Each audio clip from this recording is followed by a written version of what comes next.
Burhan Ghalioun is a French-Syrian professor of sociology at the Université de Paris 3 Sorbonne University in Paris, and the first chairman of the Syrian Opposition Transitional National Council. He was named chairman on 29 August 2011. His chairmanship was criticized for his perceived closeness to the Muslim Brotherhood, his early reluctance to arm opposition forces, and what opponents called the autocratic nature of his leadership. On 17 May 2012, feeling he had become an increasingly divisive figure for the council, Ghalioun resigned.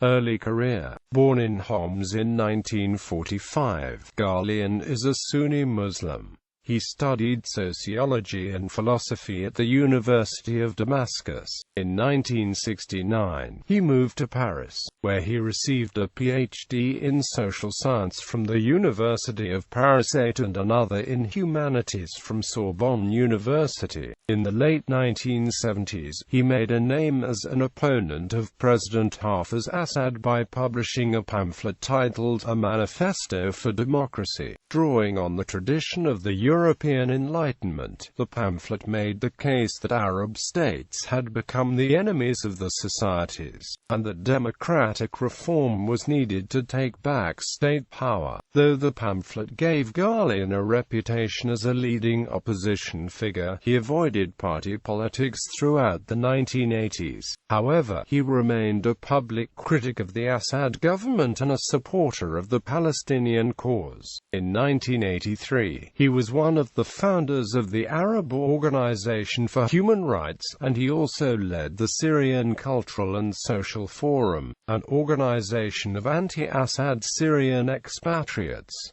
Role in Damascus Spring. According to Al Jazeera, in 2000, during the rule of current Syrian President Bashar al-Assad, Syria saw what's considered a period of greater political openness, termed by some the Damascus Spring. Ghalioun, from his home in Paris, began to visit Syria more frequently for the next 12 months, and became more active in Syrian politics. In 2011, he discussed a lecture with Jadlia. The Ba'ath Authority was shocked that over 700 people attended my lecture, news of which spread by word of mouth with no advertisement or organization. They lost their minds. How could all these people come with no organization? Because when they host a lecture, maybe 3 people show up who are not Ba'athist, and they're there because of personal interests. This scared them. It made them feel there was a strong, deep wave that may become stronger, more developed, possibly to the point of no return. They decided this was a dangerous tidal wave, and they must suppress the Damascus Spring at any price.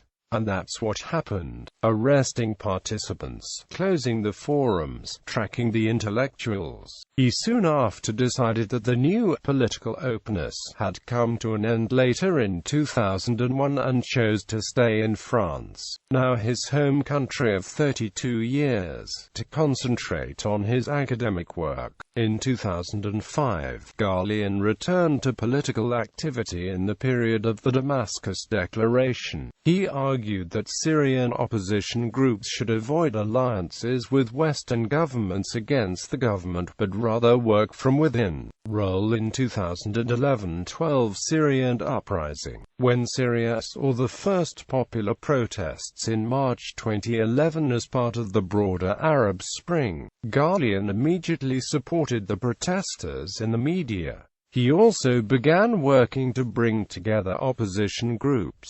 Following the Antalya Conference for Change in Syria in early June 2011, Ghalioun criticized the event as serving foreign agendas, which prompted one of the organizers, Abdul Raqid, to accuse Ghalioun of attempting to appease the regime. In August 2011, the Syrian National Council was established as an umbrella group to unify the many factions opposed to Assad's government. Ghalioun was named its head and was viewed as a leader who could work with both Western governments and Syrian Islamists. However, his leadership was criticized from the start by some fellow opposition members, who felt he was not up to the job. Others stated that he was too close to the Muslim Brotherhood and was attempting to monopolize power. Ghalioun initially opposed the militarization of the opposition, preferring to work to a negotiated solution to the crisis.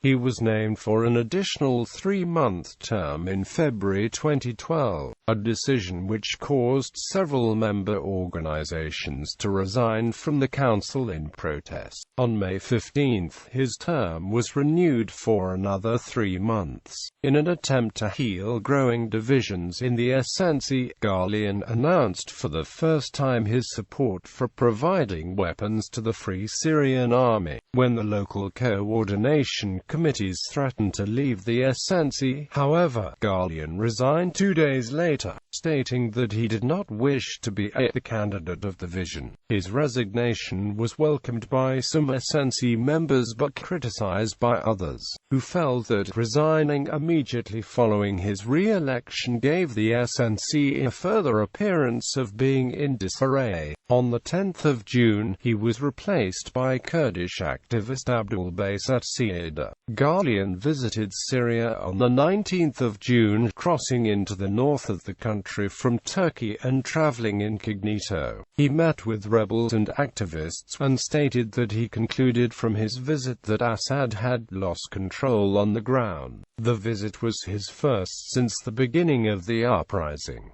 Political views. Ghalioun has generally avoided association with political movements such as Nasserism, Islamism, or communism. He sees democracy as the panacea for the Arab world, and a historical necessity, arguing that Arab governments have failed to build successful nation-states out of the nationalist movements, and that opposition to those governments must center on demands for democratic reforms. In 2011, he stated his belief that given the Assad administration's persistent repressive policies and its refusal to reach an understanding with its people, Syrians have only 2 options. They can either unite and cooperate to bring about a pluralist, civil, democratic order in which all Syrian citizens are equal, or there will be a certain slide into violence, anarchy, and destruction. He also stated that if the SNC took over Syria, it would end the military relationship to Iran and cut off arms supplies to Hezbollah and Hamas.